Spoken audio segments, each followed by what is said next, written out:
வந்து காஷ்மீரி லால் பன்னீர் பண்ண போகிறோம். அதுக்கு தேவையானது உங்களுக்கு எவ்வளோ வேணுமோ அந்த இதுக்கு நான் வந்து ஒரு 200 கிராம் பன்னீர் எடுத்துருக்கிறேன். 3 தக்காளி,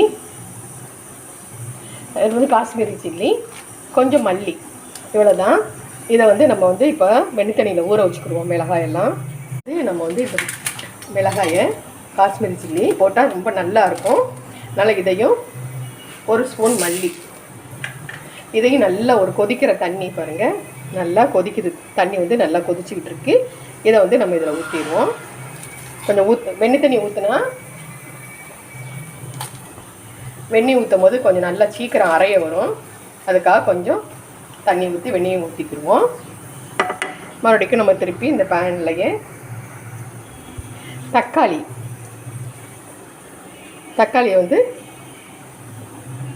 நம்ம வேக வச்சுக்கிடுவோம். இன்னும் கூட கொஞ்சம் தண்ணி ஊற்றினா நல்லாயிருக்கும். இன்னும் கொஞ்சம் தண்ணி ஊற்றி நல்லா வேக வச்சுக்கிறோம். தக்காளியை இன்னும் கொஞ்சம் தண்ணி ஊற்றி மூடி போட்டு நல்லா வேகட்டும். அந்த தோல் உரியிற அளவுக்கு நம்ம கொஞ்சம் வேக வச்சுக்கிடுவோம். நம்ம பன்னீரை எடுத்து நல்லா க்ளீன் பண்ணிக்கிடுவோம். க்ளீன் பண்ணிவிட்டு இதை உங்களுக்கு பெருசாக கட் பண்ணிக்கிறணும். அதில்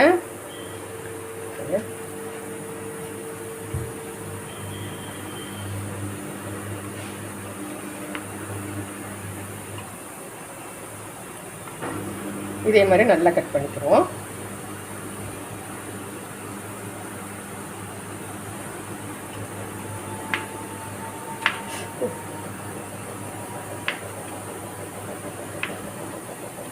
பாருங்க, இதே மாதிரி பெருசாக நம்ம கட் பண்ணி வச்சுக்குவோம். திறந்து பார்ப்போம். தக்காளி நல்லா தோல்லாம் நல்லா உரிய வந்துருச்சு. போதும், இதை எடுத்துருவோம். இதை ஆறட்டும். இப்போ இந்த காஷ்மீரி சில்லியும் நம்ம வந்து மல்லியும் ஊற வச்சுருந்தோம்ல, இதை வந்து மிக்ஸி ஜாரில் போட்டு நல்லா நைஸாக அரைச்சிட்டு வந்துடுறேன். நம்ம காஷ்மீரி சில்லியும் மல்லியும் நம்ம அரைச்சிட்டு வந்துட்டோம். இதில் வந்து இந்த தக்காளியும் போட்டு இதோடய நம்ம அரைச்சிட்டு வந்துடுவோம். நம்ம தாளிக்கிறதுக்கு ஒரு ஃபேன் வச்சுக்கிடுவோம்.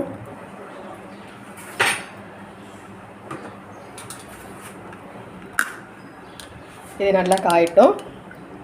இதில் வந்து நம்ம ஃபஸ்ட்டு வந்து பன்னீர் வந்து வறுத்துக்கிடுவோம்.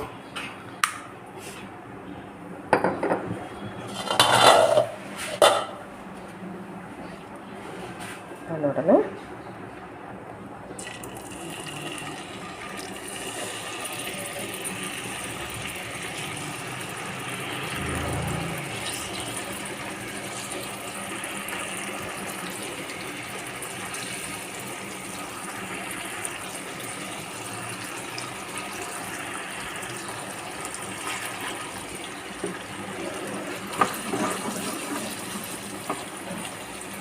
இது நல்லா கொஞ்சம் செவக்க வறுத்துக்கிடுவோம்.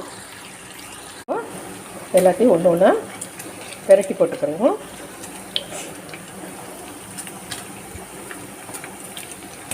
அவ்வளோதான். இதை வந்து நம்ம தக்காளி இதெல்லாம் வேக வச்சுருந்தோம்ல, அந்த தண்ணியிலையே நம்ம வந்து இந்த பன்னீர்லாம் எடுத்து போட்டுருவோம். அந்த தண்ணியை வேஸ்ட் ஆக்கிட வேண்டாம்.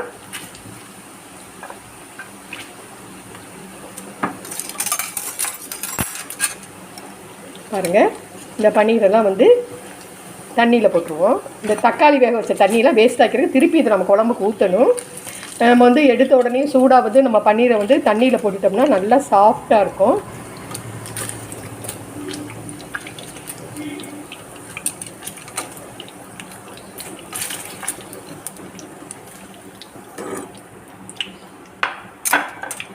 இப்போ இதில் வந்து நம்ம கொஞ்சம் அதே ஆயில் வச்சுக்கிடுவோம்.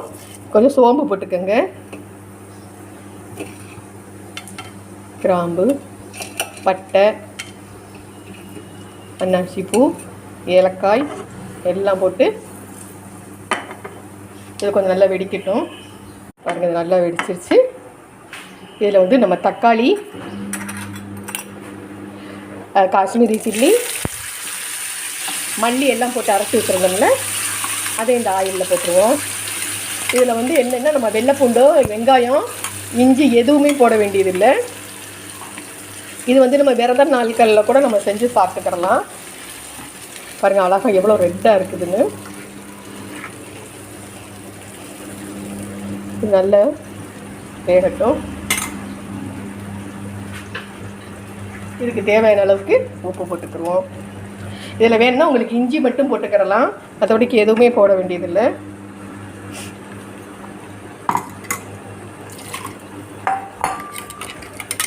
நல்லா கொதித்து எண்ணெய் பிரிஞ்சு வரட்டும். உப்பு மட்டும்தான் கரெக்டாக போட்டு நல்லா எண்ணெய் வர்ற மாதிரி நம்ம வந்து இது பண்ணிக்கிறோம்.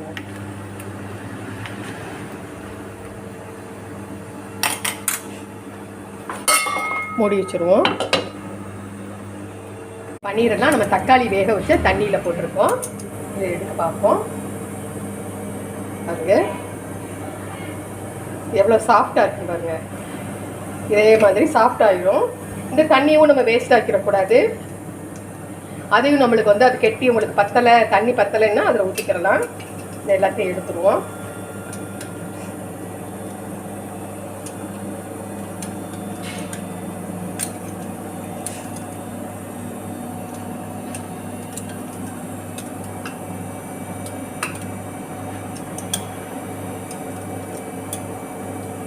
எல்லாத்தையும் எடுத்து வச்சுக்குவோம். ஓப்பன் பண்ணி பார்ப்போம்.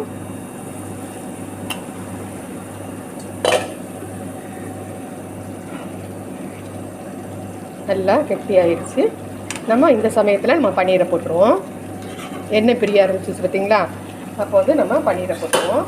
இப்போ உங்களுக்கு தண்ணி அதிகமாக தேவைன்னா நம்ம இந்த பன்னீர்லாம் போட்டு வச்சுருந்த தண்ணியை ஊற்றிக்கிறலாம். இது எனக்கு இது போதும்.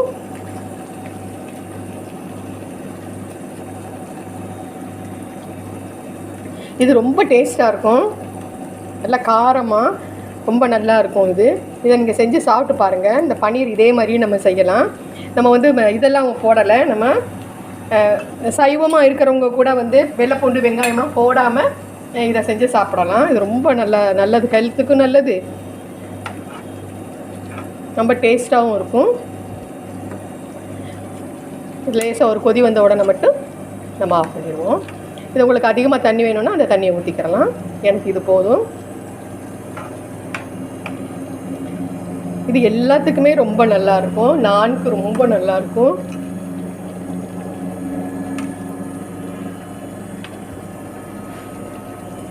கொஞ்ச நேரம் நல்லா கொதிக்கட்டும். கொஞ்ச நேரம் மூடி வைப்போம். இதில் வந்து கொஞ்சம் கஸ்தூரி மெட்டி உங்களுக்கு எவ்வளோ பிடிக்குமோ அவ்வளோ இதை கசக்கி நல்லா இப்படி போட்டு விட்டுருங்க. அவ்வளோதான், ஃபினிஷ்.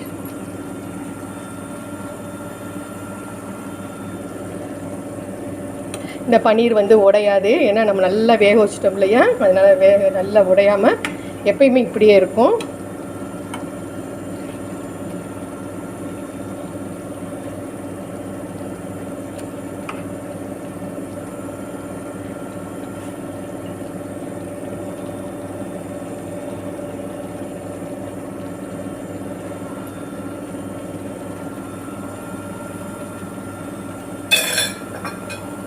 பாருங்கள், இதே மாதிரி நீங்களும் செய்யுங்க. ரொம்ப டேஸ்ட்டாக இருக்கும், ஈஸியாகவும் இருக்கும், வித்தியாசமாகவும் இருக்கும். வெள்ளைப்பூண்டு வெங்காயமாக போட்டு நம்ம செஞ்சோம்ல அந்த மாதிரி இல்லாமல் இது ரொம்ப நல்லாயிருக்கும். பாருங்கள் எவ்வளோ அழகாக இருக்குதுன்னு. இதே மாதிரி நீங்களும் பண்ணுங்கள். உங்கள் பிள்ளைங்களுக்கும் வீட்டில் உள்ளவங்களுக்கும் செஞ்சு கொடுங்க. அதுக்கு எவ்வளோ ரெட்டாக இருக்குது, ஆனால் காரம் ரொம்ப இருக்காது. உங்களுக்கு காரம் வேணும்னா நீங்கள் மிளகாய் பொடி சேர்த்துக்கிறலாம். இல்லை காஷ்மீரி சில்லி ஊற வச்சு தான் அரைக்கணும்னு கிடையாது. நீங்கள் நம்ம வீட்டில் உள்ள சிவப்பு மிளகாய் பொடி இருந்தால் கூட நீங்கள் போட்டுக்கிறலாம். பாருங்கள், இது நல்லா இருக்கா? உங்களுக்கு பிடிச்சிருந்துச்சுன்னா சப்ஸ்கிரைப் பண்ணுங்கள், கமெண்ட் கொடுங்க. தேங்க்யூ, பாய்.